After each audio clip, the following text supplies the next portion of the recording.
Note qui traite de la représentation mentale de l'être mental, ou l'esprit, l'âme, le psychisme ou la psyché. Cette entité peut être décomposée en 3 zones principales, linéaires et confuses. Le conscient, entité où s'élabore la pensée consciente, où se forment et où résurgent les souvenirs d'événements, ainsi que l'apparition des sens comme la vision par exemple, et où peuvent se manifester aussi les sensations, les émotions et les sentiments générés par le subconscient profond.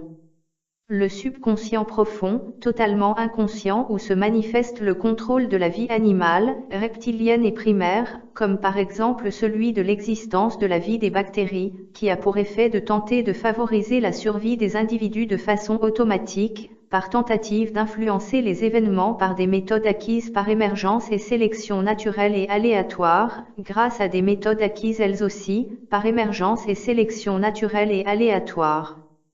Cette méthode consiste à développer des phobies irrationnelles, sortes de réflexes, qui se traduisent en instincts de conservation, comme par exemple la phobie des araignées ou des serpents, ou comme les effets du vertige.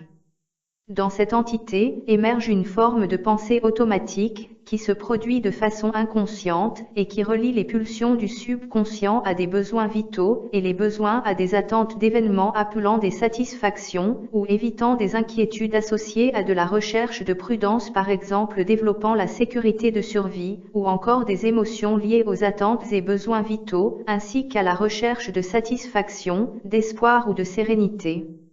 Le subconscient léger, situé entre les précédents, et qui pourrait aussi être désigné par la locution subconscient semi-conscient, qui lui, est en interaction à la fois avec le conscient, et le subconscient malléable, élément du précédent, plus ou moins soumis au conscient et interagissant avec le subconscient profond total, en refoulant par exemple, les pulsions les moins acceptées par le groupe social. En cours de rédaction, réflexion pour moi-même, Gaïa 2050, mai 2019, lu par Panoptique Basique.